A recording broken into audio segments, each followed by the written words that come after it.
Welcome to Happy Story. Then we are going to be reading a story, but first we are going to be reading the Bible, and then we're going to do stuff, and then we're going to be reading Little Women.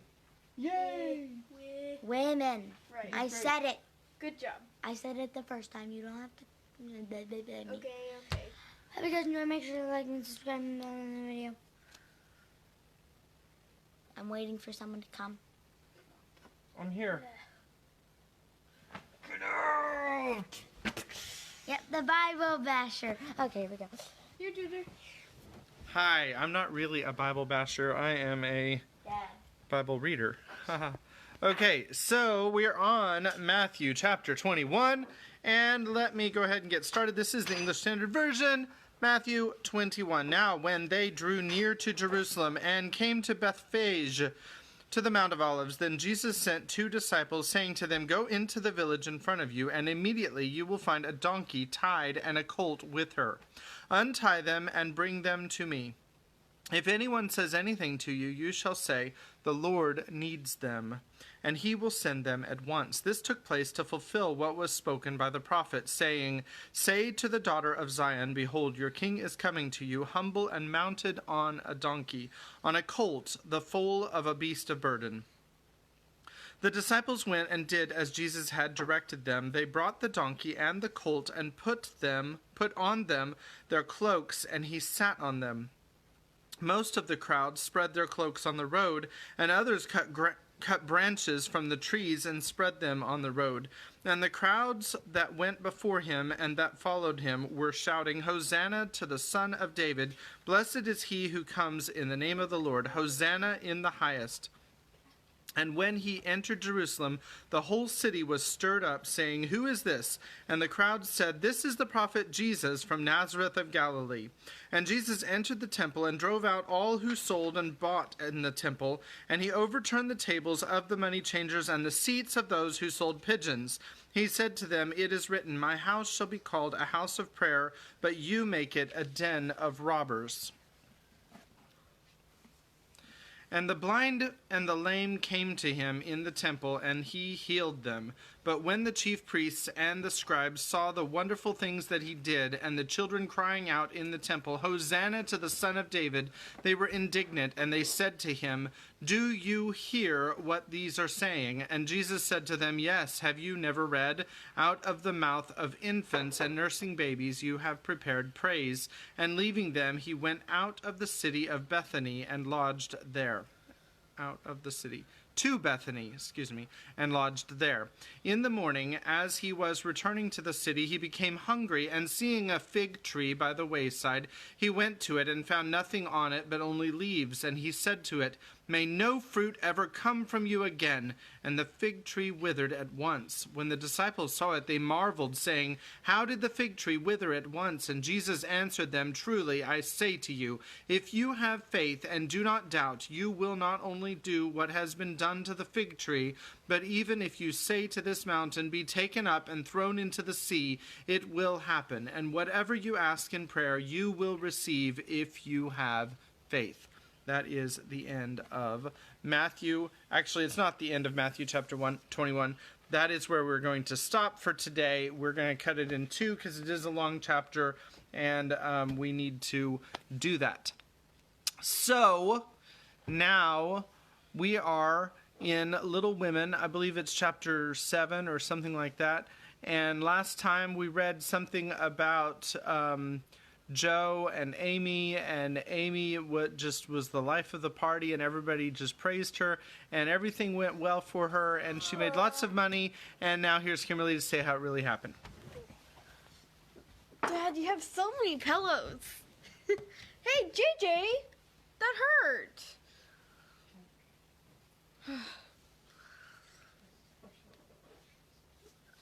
So in the last chapter, the people who were kind of like had a bunch of influence were kind of mad at Amy because Joe had not exactly directly insulted, but they had their feelings hurt by Joe's performance the day before, or a few days before, whatnot. And so they made it so that Amy didn't go to the craft table, the arts and crafts table. Like, it was some sort of fundraiser.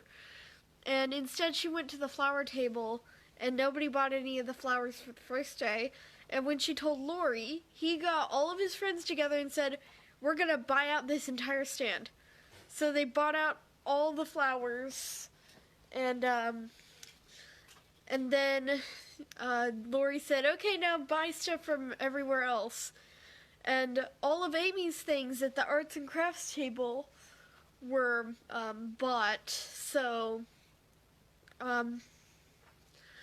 she did a pretty good job making them. But I think that's about it, right? Yeah, sure. If there's something else I'm forgetting, we'll figure it out. And if there's something else you're forgetting, we can, excuse me. Okay, we can always go back and watch the last episode. All right, so now we're on chapter 8 is the chapter we're on. It is called Our Foreign Correspondent. Did you mention where Amy went? Oh, right. Because that was the whole end of the chapter. She went with Aunt, what's her name? Aunt, with the aunt, the rich aunt, to go to Europe. And Rome and stuff. What is the rich aunt's name?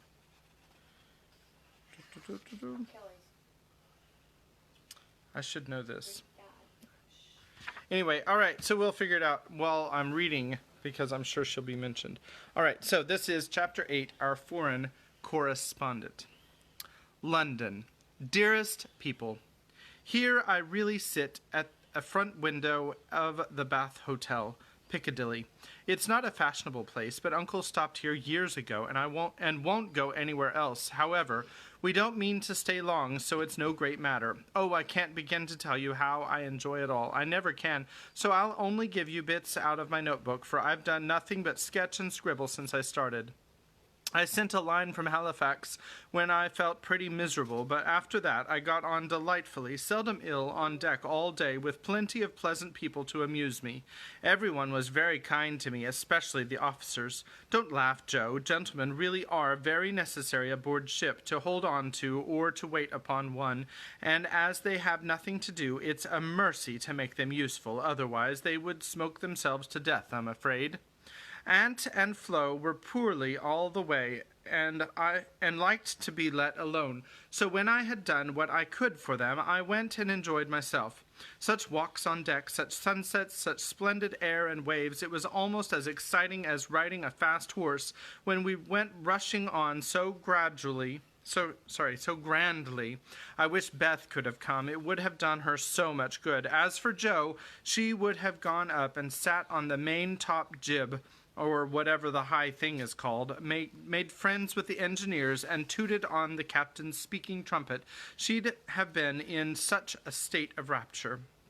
It was all heavenly, but I was glad to see the Irish coast, and found it very lovely, so green and sunny, with brown cabins here and there, ruins on some of the hills, and gentlemen's country seats in the valleys, with deer feeding in the parks.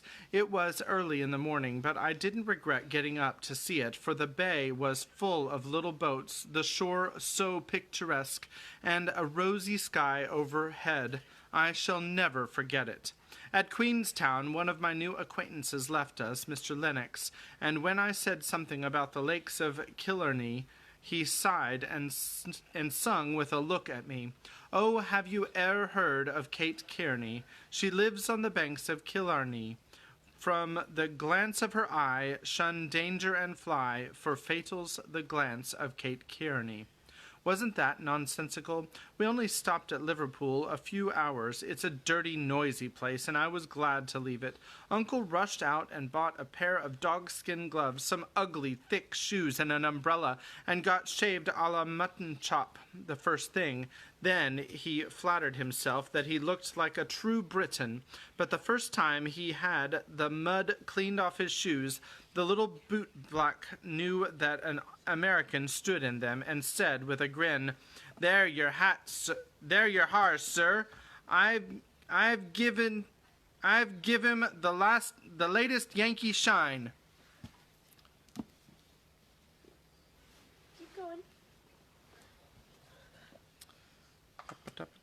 It amused Uncle immensely. Oh, I must tell you what that absurd Lennox did. He got his friend Ward, who came on with us, to order a bouquet for me, and the first thing I saw in my room was a lovely one with Robert Lennox compliments on the card. Wasn't that fun, girls? I like traveling. I never shall get to London if I don't hurry. The trip was like riding through a long picture gallery full of lovely landscapes. The farmhouses were my delight, with thatched roofs, ivy up to the eaves, latticed windows, and stout women with rosy children at the doors. The very cattle looked more tranquil than ours as they stood knee-deep in clover, and the hens had a contented cluck as if they never got nervous, like Yankee biddies. Such perfect color I never saw, the grass so green, sky so blue, grain so yellow, woods so dark. I was in a rapture all the way. So was Flo, and we kept bouncing from one side to the other, trying to see everything while we were whisking along at the rate of 60 miles an hour. Aunt was tired and went to sleep, but Uncle read his guidebook and wouldn't be astonished at anything. This is the way we went on, Amy flying up. Oh, that must be Kenilworth, that grey place among the trees. Flo darting to my window. How sweet! We must go there sometime, won't we, Pa? Uncle calmly admiring his boots. No, my dear, not unless you want beer. That's a brewery. A pause. Then Flo cried out, Bless me, there's a gallows and a man going up. Where, where? Shrieks Amy, staring out at 2 tall posts with a crossbeam and some dangling chains. A colliery, remarks Uncle with a twinkle in the eye. Here's a lovely flock of lambs all lying down, says Amy. See, Pa, aren't they pretty? Added Flo sentimentally. Geese, young ladies, returns Uncle in a tone that keeps us quiet till Flo settles down to enjoy the flirtations of Captain Cavendish, and I have the scenery all to myself. Of course it rained when we got to London, and there was nothing to be seen but fog and umbrellas. We rested, unpacked, and shopped a little between the showers. Aunt Mary got me some new things, for I came off in such a hurry I wasn't half ready. A sweet white hat and blue feather, a distracting muslin to match, and the loveliest mantle you ever saw. Shopping in Regent Street is perfectly splendid. Things seem so cheap. Nice ribbons, only 6 pence a yard. I laid in a stock, but shall get my gloves in Paris. Don't that sound sort of elegant and rich? Flo and I, for the fun of it, ordered a hansom cab while Aunt and Uncle were out, and went for a drive, though we learned afterward that it wasn't the thing for young ladies to ride in them alone. It was so droll, for when we were shut in by the wooden apron, the man drove so fast that Flo was frightened, and told me to stop him, but he was up outside behind somewhere, and I couldn't get at him. He didn't hear me call, nor see me flap my parasol in front, and there we were, quite helpless, rattling away and whirling round corners at a breakneck pace. At last, in my despair, I saw a little door in the roof, and on poking it open, a red eye appeared, and a beery voice said, Now then, Mum. I gave my order as soberly as I could, and slamming down the door with an aye, aye, Mum, the only thing made his horse walk as if going to a funeral. I poked him again and said, A little faster. Then off he went helter-skelter as before, and we reined ourselves to our fate. Today was fair, and we went to Hyde Park close by, for we are more aristocratic than we look. The Duke of Devonshire lives near. I often see his footmen lounging at the Black Gate, and the Duke of Wellington's house is not far off.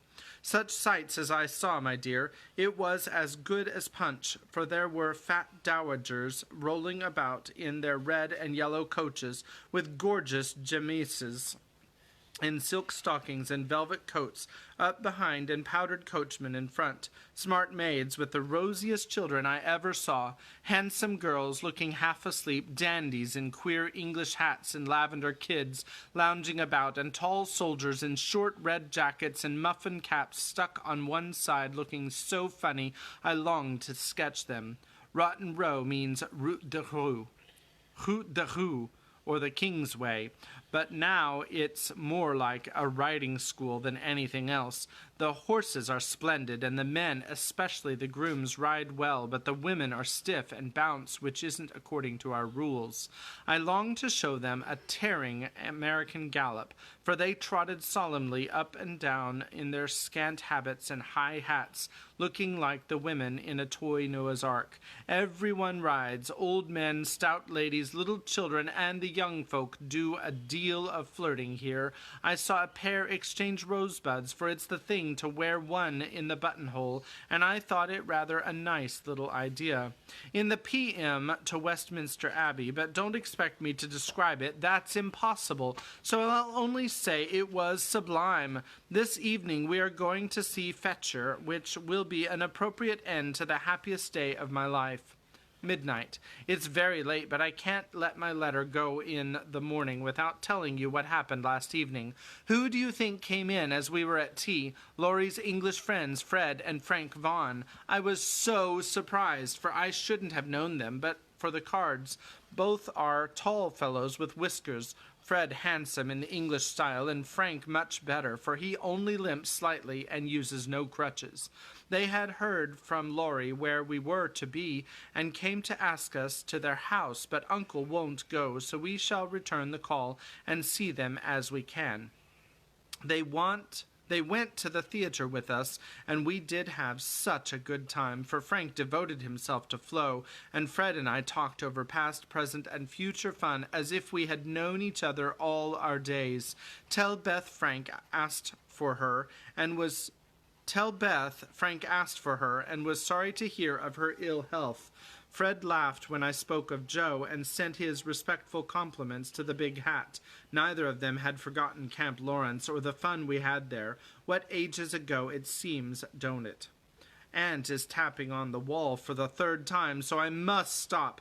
I really feel like a dissipated London fine lady, writing here so late, with my room full of pretty things, and my head a jumble of parks, theatres, new gowns, and gallant creatures who say ah, and twirl their blonde moustaches with the true English lordliness. I long to see you all, and in spite of my nonsense, am as ever your loving Amy. Paris. Dear girls, in my last I told you about our London visit, how kind the Vaughans were, and what pleasant parties they made for us. I enjoyed the trips to Hampton Court and the Kensington Museum more than anything else, for at Hampton I saw Raphael's cartoons, and at the museum rooms full of pictures by Turner, Lawrence, Reynolds, Hogarth, and other great creatures. The day in Richmond Park was charming, for we had a regular English picnic, and I had more splendid oaks and groups of deer than I could copy. Also heard a nightingale and saw larks go up. We did London to our heart's content, thanks to Fred and Frank, and we're sorry to go away, for though English people are slow to take you in, when they once make up their minds to do it, they cannot be outdone in hospitality. I think the Vaughans hope to meet us in Rome next winter, and I shall be dreadfully disappointed if they don't, for Grace and I are great friends, and the boys very nice fellows, especially Fred. Well, we were hardly settled here when he turned up again, saying he had come for a holiday and was going to Switzerland. Aunt looked sober at first, but he was so cool about it she couldn't say a word, and now we get on nicely, and are very glad he came, for he speaks French like a native, and I don't know what we should do without him. Uncle don't know 10 words, and insists on talking English very loud, as if that would make people understand him. Aunt's pronunciation is old-fashioned, and Flo and I, though we flattered ourselves that we knew a good deal, find we don't, and are very grateful to have Fred to do the parley-vooing, as Uncle calls it. Such delightful times as we are having, sightseeing from morning till night, stopping for nice lunches in the gay cafes, and meeting with all sorts of droll adventures. Rainy days I spend in the Louvre, reveling in pictures. Joe would turn up her naughty nose at some of the finest, because she has no soul for art, but I have, and I'm cultivating eye and taste as fast as I can. She would like the relics of great people better, for I've seen her Napoleon her Napoleon's cocked hat and gray coat, his baby's cradle and his old toothbrush, also Marie Antoinette's little shoe, the ring of Saint Denis, Charlemagne's sword, and many other interesting things. I'll talk for hours about them when I come, but haven't time to write. The Palais Royal is a heavenly place, so full of bijouterie and lovely things that I'm nearly distracted because I can't buy them. I'm nearly distracted. It says distracted because I can't buy them. Fred wanted to get me some, but of course I didn't allow it. Then the Bois and the Champs-Élysées are très magnifiques. I've seen the imperial family several times. The emperor, an ugly, hard-looking man. The empress, pale and pretty. But dressed in horrid taste, I thought. Purple dress, green hat, and yellow gloves. Little Nap is a handsome boy who sits chatting to his tutor and kisses his hand to the people as he passes in his four-horse barouche with postilions in red satin jackets and a mounted guard before and behind. We often walk in the Tuileries garden, for they are lovely, and they have that little spinny thing, and it's very dangerous. Just joking. Though the antique Luxembourg gardens suit me better, Père Lachaise is very curious, for many of the tombs are like small rooms, and looking in, one sees a table with images or pictures of the dead, and chairs for the mourners to sit in when they come to lament. That is so Frenchy, n'est-ce pas? Our rooms are on the Rue de Rivoli, and sitting in the balcony we look up and down the long, brilliant street. It is so pleasant that we spend our evenings talking there, when too tired with our day's work to go out. Fred is very entertaining, and is altogether the most agreeable young man I ever knew, except Laurie, whose manners are more charming. I wish Fred was dark, for I don't fancy light men. However, the Vaughans are very rich and come of an excellent family, so I won't find fault with their yellow hair, as my own is yellower.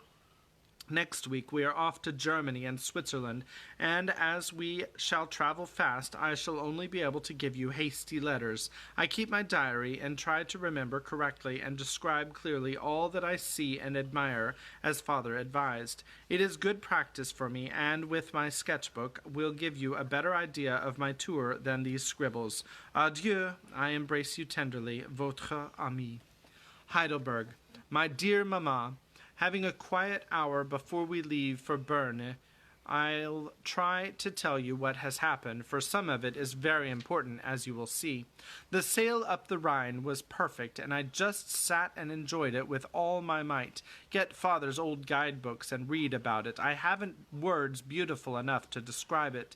At Koblenz we had a lovely time, for some students from Bonn with whom Fred got acquainted on the boat gave us a serenade. It was a moonlight night, and about 1 o'clock Flo and I were walking by the most delicious music under our windows. We flew up and hid behind the curtains, but sly peeps showed us Fred and the students singing away down below. It was the most romantic thing I ever saw. The river, the bridge of boats, the great fortress opposite, moonlight everywhere, and music fit to melt the heart of stone. When we were done, we threw down some flowers and saw them scramble for them, kiss their hands to the invisible ladies, and go laughing away, to smoke and drink beer, I suppose. Next morning, Fred showed me one of the crumpled flowers in his vest pocket, and looked very sentimental. I laughed at him and said I didn't throw it, but Flo, which seemed to disgust him, for he tossed it out of the window and turned sensible again. I'm afraid I'm going to have trouble with that boy. It begins to look like. The baths at Nassau were very gay, so was Baden-Baden, where Fred lost some money, and I scolded him. He needs someone to look after him when Frank is not with him. Kate said once she hoped he'd marry soon, and I quite agree with her that it would be well for him. Frankfurt was delightful. I saw Goethe's house, Schiller's statue, and Donneker's famous Ariadne. It was very lovely, but I should have enjoyed it more if I had known the story better. I didn't like to ask, as everyone knew it or pretended they did. I wish Joe would tell me all about it. I ought to have read more, for I find I don't know anything, and it mortifies me. Now comes the serious part, and that's something that you can all take to heart. Read more, because then you'll know more. Now comes the serious part, for it happens here, and Fred is just gone. He has been so kind and jolly that we all got quite fond of him. I never thought of anything but a traveling friendship till the serenade night. Since then, I've begun to feel that the moonlight walks, balcony talks, and daily adventures were something more to him than fun. I haven't flirted, Mother, truly, but remembered what you said to me, and have done my very best. I can't help it if people like me. I don't try to make them, and it worries me if I don't care for them, though Joe says I haven't got any heart. Now I know Mother will shake her head, and the girls say, "Oh, the mercenary little wretch." But I've made up my mind, and if Fred asks me, I shall accept him, though I'm not madly in love. I like him, and we get on comfortably together. He is handsome, young, clever enough, and very rich, ever so much richer than the Lawrences. I don't think his family would object, and I would be very happy, for they are all kind, well-bred, generous people, and they like me. Fred, as the eldest twin, will have the estate, I suppose, and such a splendid one as it is. A city house in a fashionable street, not so showy as our big houses, but twice as comfortable, and full of solid luxury, such as English people believe in.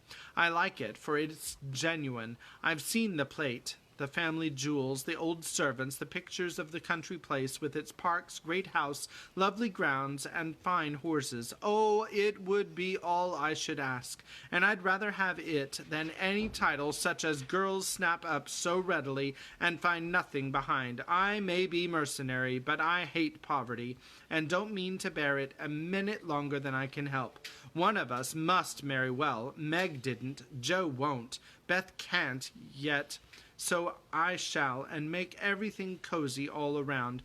I wouldn't marry a man I hated or despised, you may be sure of that. And, though Fred is not my model hero, he does very well, and, in time, I should get fond enough of him if he was very fond of me, and let me do just as I liked. So I've been turning the matter over in my mind the last week, for it was impossible to help seeing that Fred liked me. He said nothing, but little things showed it. He never goes with Flo, always gets on my side of the carriage, table, or promenade, looks sentimental when we're alone, and frowns at anyone else who ventures to speak to me. Yesterday at dinner, when an Austrian officer stared at us and then said something to his friend, a rakish-looking baron, about ein wunderschöne Blondchen, Fred looked as fierce as a lion and cut his meat so savagely it nearly flew off his plate. He isn't one of the cool, stiff Englishmen, but it is rather peppery, for he has Scotch blood in him, as one might guess from his bonny blue eyes. Well, last evening we went up to the castle about sunset, at least all of us but Fred, who was to meet us there after going to the poste restante for letters. We had a charming time poking about the ruins, the vaults where the monster Thun is, and the beautiful gardens made by the Elector long ago for his English wife. I liked the great terrace best, for the view was divine, so while the rest went to see the rooms inside, I sat there trying to sketch the grey stone lion's head on the wall, with scarlet woodbine sprays hanging round it. I felt as if I'd got into a romance, sitting there watching the Neckar rolling through the valley, listening to the music of the Austrian band below and waiting for my lover, like a real storybook girl. I had a feeling that something was going to happen, and I was ready for it. I didn't feel blushy or quaky, but quite cool and only a little excited. By and by I heard Fred's voice, and then he came hurrying through the great arch to find me. He looked so troubled that I forgot all about myself and asked what the matter was. He said he'd just got a letter begging him to come home, for Frank was very ill, so he was going at once in the night train and only had time to say goodbye. I was very sorry for him and disappointed for myself, but only for a minute, because he said, as he shook hands, and said it in a way that I could not mistake, I shall soon come back. You won't forget me, Amy." I didn't promise, but I looked at him, and he seemed satisfied, and there was no time for anything but messages and goodbyes, for he was off in an hour, and we all miss him very much. I know he wanted to speak, but I think from something he once hinted that he had promised his father not to do anything of the sort yet awhile, for he is a rash boy, and the old gentleman dreads a foreign daughter-in-law. We shall soon meet in Rome, and then, if I don't change my mind, I'll say yes, thank you, when he says, will you please? Of course, this is all very private, but I wished you to know what was going on. Don't be anxious about me. Remember, I am your prudent Amy, and be sure I will do nothing rashly. Send me as much advice as you like. I'll use it if I can. I wish I could see you for a good talk, Marmee. Love and trust, ever your Amy.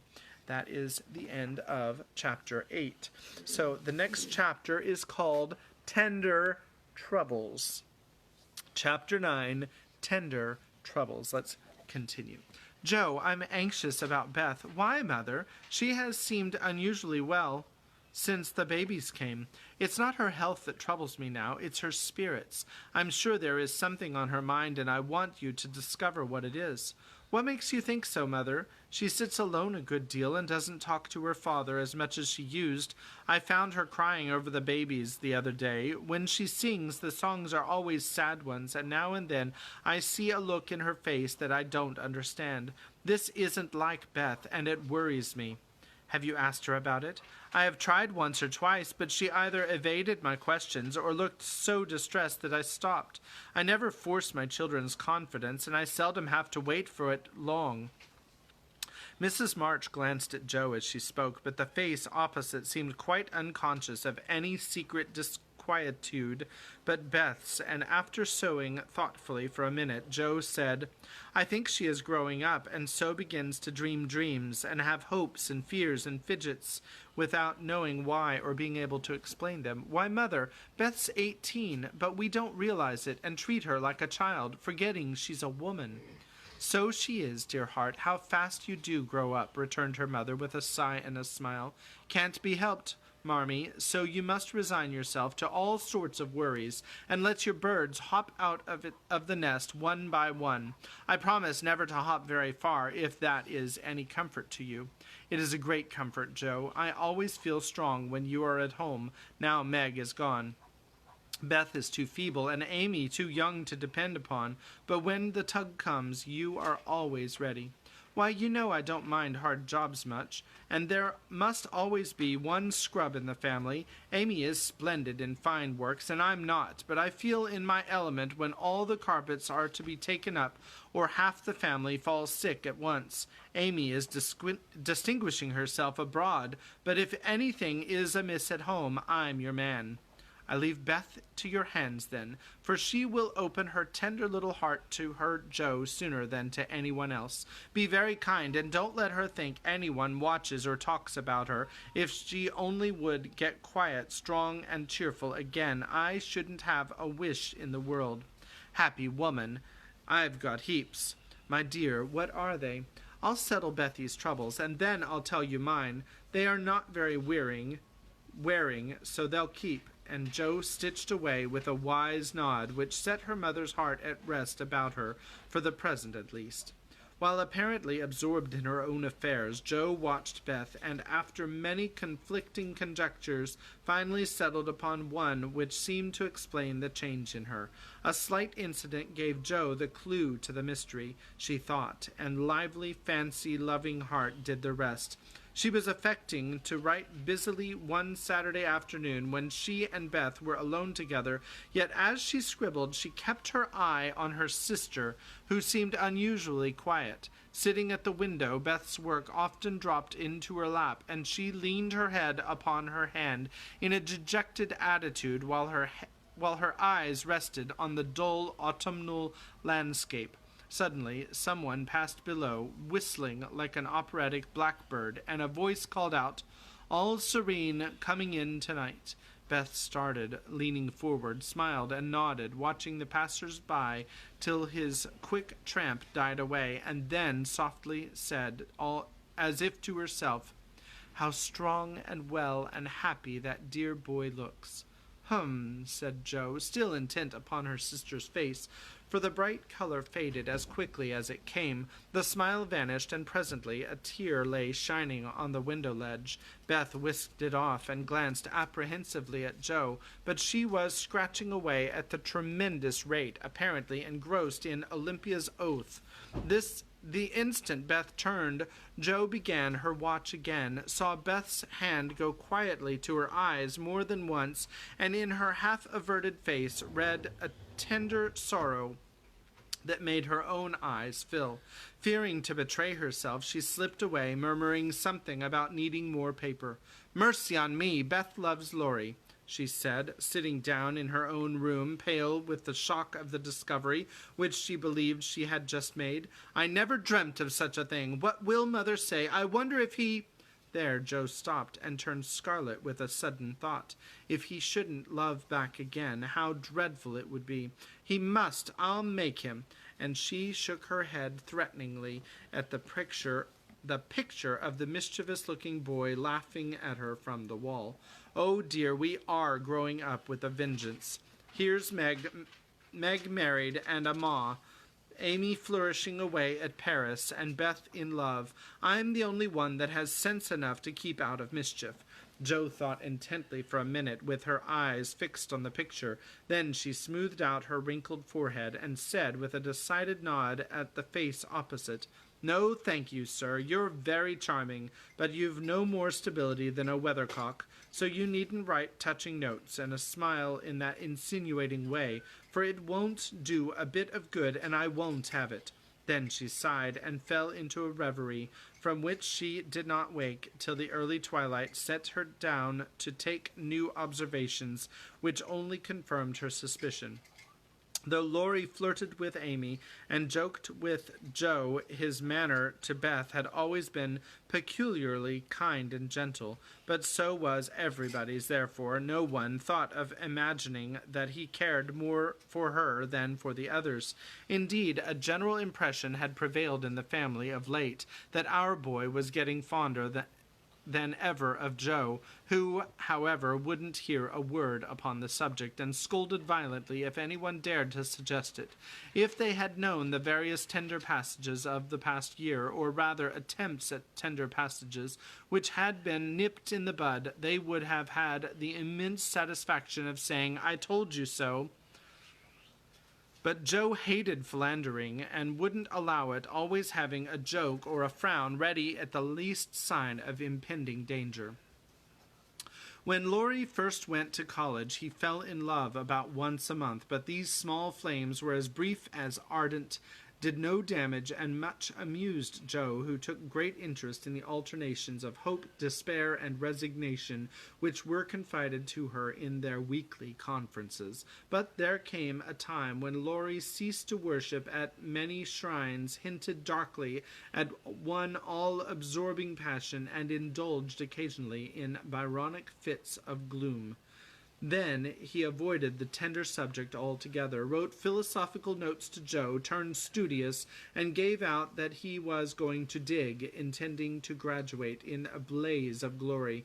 This suited the young lady better than twilight confidences, tender pressures of the hand, and eloquent glances of the eye, for with Jo brain developed earlier than heart, and she preferred imaginary heroes to real ones, because, when tired of them, the former could be shut up in a tin kitchen till called for, and the latter were less manageable. Things were in this state when the grand discovery was made, and Jo watched Laurie that night as she had never done before. If she had not got the new idea into her head, she would have seen nothing unusual in the fact that Beth was very quiet and Laurie very kind to her, but having given the rein to her lively fancy, it galloped away with her at a great pace, and common sense, being rather weakened by a long course of romance writing, did not come to the rescue. As usual, Beth lay on the sofa, and Laurie sat in a low chair close by, amusing her with all sorts of gossip, for she depended on her weekly spin, and he never disappointed her. But that evening, Joe fancied that Beth's eyes rested on the lively dark face beside her with peculiar pleasure, and that she listened with intense interest to an account of some exciting cricket match, though the phrases caught off a tice, stumped off his ground, and the leg hit for 3 were as intelligible to her as Sanskrit, which I'm assuming she doesn't know Sanskrit. She also fancied, having set her heart upon seeing her, that she saw a certain increase of gentleness in Laurie's manner, that he dropped his voice now and then, laughed less than usual, was a little absent-minded, and settled the Afghan over Beth's feet with an assiduity, that was really almost tender. Who knows? Stranger things have happened, thought Joe, as she fussed about the room. She will make quite an angel of him, and he will make life delightfully easy and pleasant for the dear, if they only love each other. I don't see how he can help it, and I do believe he would if the rest of us were out of the way. As everyone was out of the way but herself, Joe began to feel that she ought to dispose of herself with all speed. But where should she go? And burning to lay herself upon the shrine of sisterly devotion, she sat down to settle that point. Now, the old sofa was a regular patriarch of a sofa, long, broad, well-cushioned and low, a trifle shabby, as well it might be, for the girls had slept and sprawled on it as babies, fished over the back, rode on the arms, and had menageries under it as children, and rested tired hands, dreamed dreams, and listened to tender talks on it as young women. They all loved it, for it was a family refuge, and one corner had always been Joe's favorite lounging place.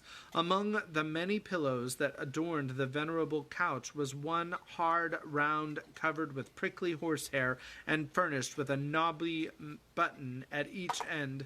This repulsive pillow was her especial property, being used as a weapon of defense, a barricade, or a stern preventive of too much slumber. Laurie knew this pillow well, and had cause to regard it with deep aversion, having been unmercifully pummeled with it in former days, when romping was allowed, and now frequently disbarred by it from taking the seat he most coveted next to Joe in the sofa corner. If the sausage, as they called it, stood on end, it was a sign that he might approach and repose, but if it laid flat across the sofa, woe to the man, woman, or child who dared disturb it. That evening Joe forgot to barricade her corner, and had not been in her seat 5 minutes before a massive form appeared beside her, and with both arms spread over the sofa back, both long legs stretched out before him, Laurie exclaimed with a sigh of satisfaction, "Now this is filling at the price." "No slang," snapped Joe, slamming down the pillow, but it was too late. There was no room for it, and coasting on to the floor, it disappeared in a most mysterious manner. "Come, Joe, don't be thorny. After studying himself to a skeleton all the week, a fellow deserves petting, and ought to get it. Beth will pet you. I'm busy." "No, she's not to be bothered with me, but you like that sort of thing, unless you've suddenly lost your taste for it, have you? Do you hate your boy, and want to fire pillows at him?" Anything more wheedlesome than that touching appeal was seldom seen, but Joe quenched her boy by turning on him with the stern query, "How many bouquets have you sent Miss Randall this week?" "Not one, upon my word. She's engaged now, then." "I'm glad of it. That's one of your foolish extravagances, sending flowers and things to girls for whom you don't care 2 pins," continued Joe reprovingly. "Sensible girls, for whom I do care, whole papers of pins, won't let me send them flowers and things, so what can I do? My feelings must have a vent. Mother doesn't approve of flirting, even in fun, and you do flirt desperately, Teddy." I'd give anything if I could answer, so do you. As I can't, I'll merely say that I don't see any harm in that pleasant little game if all parties understand that it's only play. Well, it does look pleasant, but I can't learn how it's done. I've tried because one feels awkward in company not to do as everybody else is doing, but I don't seem to get on, said Joe, forgetting to play mentor. Take lessons of Amy. She has a regular talent for it. Yes, she does it very prettily, and never seems to go too far. I suppose it's natural to some people to please without trying, and others to always say and do the wrong things in the wrong place. I'm glad you can't flirt. It's really refreshing to see a sensible, straightforward girl who can be jolly and kind without making a fool of herself. Between ourselves, Joe, some of the girls I know really do go on at such a rate I'm ashamed of them. They don't mean any harm, I'm sure, but if they knew how we fellows talked about them afterward, they'd mend their ways, I fancy. They do the same, and as their tongues are the sharpest, you fellows get the worst of it, for you are as silly as they, every bit. If you behaved properly, they would, but knowing you like their nonsense, they keep it up, and then you blame them. Much you know about it, ma'am, said Laurie in a superior tone. We don't like romps and flirts, though we may act as if we did sometimes. The pretty, modest girls are never talked about except respectfully among gentlemen. Bless your innocent soul, if you could be in my place for a month, you'd see things that would astonish you a trifle. Upon my word, when I see one of those harum-scarum girls, I always want to say with our friend Cock Robin, out upon you, fie upon you, bold-faced jig. It was impossible to help laughing at the funny conflict between Laurie's chivalrous reluctance to speak ill of womankind and his very natural dislike of the unfeminine folly of which fashionable society showed him many samples. Joe knew that young Lawrence was regarded as a most eligible parti by worldly mammas, was much smiled upon by their daughters, and flattered enough by ladies of all ages to make a coxcomb of him. So she watched him rather jealously, fearing he would be spoilt, and rejoiced more than she confessed to find that he still believed in modest girls. Returning suddenly to her admonitory tone, she said, dropping her voice, "If you must have a went, Teddy, go and devote yourself to one of the pretty, modest girls whom you do respect, and not waste your time with the silly ones." "You really advise it?" said Laurie, and he looked at her with an odd mixture of anxiety and merriment in his face. "Yes, I do. But you'd better wait till you are through college, and on the whole, and be fitting yourself for the place meantime. You're not half good enough for, well, whoever the modest girl may be." And Joe looked a little queer likewise, for a name had almost escaped her. "That I'm not," acquiesced Laurie, with an expression of humility quite new to him, as he dropped his eyes and absently wound Joe's apron tassel round his finger. "Mercy on us! This will never do," thought Joe, adding aloud, "Go and sing to me. I'm dying for some music, and always like yours." "I'd rather stay here, thank you." "Well, you can't. There isn't room. Go and make yourself useful, since you are too big to be ornamental." "I thought you hated to be tied to a woman's apron string," retorted Joe, quoting certain rebellious words of his own. "Ah, that depends on who wears the apron," said Laurie, and he gave her an audacious tweak of the tassel. "Are you going?" demanded Joe, diving for the pillow.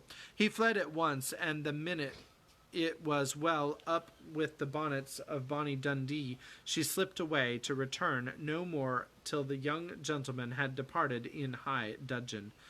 Joe lay long awake that night, and was just dropping off when the sound of a stifled sob made her fly to Beth's bedside with the anxious inquiry, "What is it, dear?" "I thought you were asleep," sobbed Beth. "Is it the old pain, my precious?" "No, it's a new one, but I can bear it," and Beth tried to check her tears. "Tell me all about it, and let me cure it as I often did the other." "You can't. There is no cure." There Beth's voice gave way, and clinging to her sister, she cried so despairingly that Joe was frightened. "Where is it? Shall I call Mother?" Beth did not answer the first question, but in the dark one hand went involuntarily to her heart, as if the pain were there. With the other she held Joe fast, whispering eagerly, "No, no, don't call her, don't tell her. I shall be better soon. Lie down here and pour my head. I'll be quiet and go to sleep. Indeed, I will." Joe obeyed, but as her hand went softly to and fro across Beth's forehead and wet eyelids, her heart was very full, and she longed to speak. But young as she was, Joe had learned that hearts, like flowers, cannot be rudely handled, but must open naturally. So, though she believed she knew the cause of Beth's new pain, she only said, in her tenderest tone, "Does anything trouble you, dearie?" "Yes, Joe," after a long pause. "Wouldn't it comfort you to tell me what it is?" "Not now, not yet." "Then I won't ask. But remember, Bethy, that Mother and Joe are always glad to hear and help you if they can." "I know it. I'll tell you by and by." "Is the pain better now?" "Oh, yes, much better. You are so comfortable, Joe. Go to sleep, dear. I'll stay with you." So, cheek to cheek, they fell asleep, and on the morrow Beth seemed quite herself again, for at 18 neither heads nor hearts ache long, and a loving word can medicine most ills. But Joe had made up her mind, and after pondering over a project for some days she confided it to her mother. "You asked me the other day what my wishes were. I'll tell you one of them, Marmee," she began, as they sat alone together. "I want to go away somewhere this winter for a change." "Why, Joe!" And her mother looked up quickly, as if the word suggested a double meaning. With her eyes on her work, Joe answered soberly, "I want something new. I feel restless and anxious to be seeing, doing, and learning more than I am. I brood too much over my own small affairs and need stirring up, so, as I can be spared this winter, I'd like to hop a little way and try my wings." "Where will you hop?" "To New York. I had a bright idea yesterday, and this is it. You know Mrs. Kirk wrote to you for some respectable young person to teach her children, and so it's rather hard to find just the thing, but I think I should suit if I tried. My dear, go out to service in that great boarding house." And Mrs. March looked surprised, but not displeased. "It's not exactly going out to service, for Mrs. Kirk is your friend, the kindest soul that ever lived, and would make things pleasant for me, I know. Her family is separate from the rest, and no one knows me there. Don't care if they do. It's honest work, and I'm not ashamed of it." "Nor I, but your writing, all the better for the change. I shall see and hear new things, get new ideas, and even if I haven't much time there, I shall bring home quantities of material for my rubbish." "I have no doubt of it, but are these your only reasons for this sudden fancy?" "No, Mother. May I know the others?" Joe looked up and Joe looked down, and then said slowly, with sudden color in her cheeks, "It may be vain and wrong to say it, but I'm afraid Laurie is getting too fond of me." "Then you don't care for him in the way it is evident he begins to care for you?" And Mrs. March looked anxious as she put the question. "Mercy, no. I love the dear boys as I always have, and am immensely proud of him, but as for anything more, it's out of the question." "Oh, I'm glad of that, Joe." "Why, please?" "Because, dear, I don't think you suited to one another. As friends you are very happy, and your frequent quarrels soon blow over, but I fear you would both rebel if you were mated for life. You are too much alike, and too fond of freedom, not to mention hot tempers and strong wills, to get on happily together in a relation which needs infinite patience and forbearance as well as love." "That's just the feeling I had, though I couldn't express it. I'm glad you think he is only beginning to care for me. It would trouble me sadly to make him unhappy, for I couldn't fall in love with the dear old fellow merely out of gratitude, could I?" "You are sure of his feeling for you?" The color deepened in Joe's cheeks as she answered with the look of mingled pleasure, pride, and pain which young girls wear when speaking of first lovers. "I'm afraid it is so, Mother. He hasn't said anything, but he looks a great deal. I think I had better go away before it comes to anything." "I agree with you, and if it can be managed, you shall go. Joe looked relieved, and after a pause said, smiling, "How Mrs. Moffat would wonder at your want of management if she knew, and how she will rejoice that Annie still may hope. Ah, Joe, mothers may differ in their management, but the hope is still the same in all, the desire to see their children happy. Meg is so, and I am content with her success. You leave to enjoy your liberty till you tire of it, for only then will you find that there is something sweeter. Amy is my chief care now, but her good sense will help her. For Beth I indulge no hopes, except that she may be well. By the way, she seems brighter this last day or two. Have you spoken to her?" "Yes, she owned she had a trouble, and promised to tell me by and by. I said no more, for I think I know it." And Joe told her little story.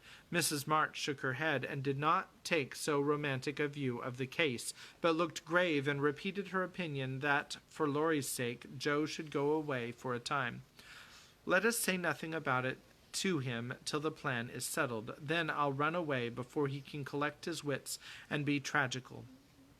Beth must think I'm going to please myself, as I am, for I can't talk about Laurie to her, but she can pet and comfort him after I'm gone, and so cure him of this romantic notion. He's been through so many little trials of the sort, he's used to it, and will soon get over his lovelornity." Joe spoke hopefully, but could not rid herself of the foreboding fear that this little trial would be harder than the others, and that Laurie would not get over his lovelornity as easily as heretofore. The plan was talked over in a family council and agreed upon, for Mrs. Kirk gladly accepted Joe and promised to make a pleasant home for her. The teaching would render her independent, and such leisure as she got might be made profitable by writing, while the new scenes in society would be both useful and agreeable. Joe liked the prospect, and was eager to be gone, for the home nest was growing too narrow for her restless nature and adventurous spirit. When all was settled, with fear and trembling she told Laurie, but to her surprise he took it very quietly. He had been graver than usual of late, but very pleasant, and when jokingly accused of turning over a new leaf, he answered soberly, "So I am, and I mean this one shall stay turned." Joe was very much relieved that one of his virtuous fits should come on just then, and made her preparations with a lightened heart, for Beth seemed more cheerful and hoped she was doing the best for all. "One thing I leave to your especial care," she said the night before she left. "You mean your papers?" asked Beth. "No, my boy. Be very good to him, won't you?" "Of course I will, but I can't fill your place, and he'll miss you sadly." "It won't hurt him. So remember, I'll leave him in your charge, to plague, pet, and keep in order." "I'll do my best for your sake," promised Beth, wondering why Joe looked at her so queerly. When Laurie said goodbye, he whispered significantly, "It won't do a bit of good, Joe. My eye is on you, so mind what you do, or I'll come and bring you home." And chapter 10 is called Joe's Journal. The first word is new, and we'll start that one next time, hopefully tomorrow. And we'll see you then, and God bless you, and I hope that you have a splendid night, and we'll see you next time. Thanks. Bye.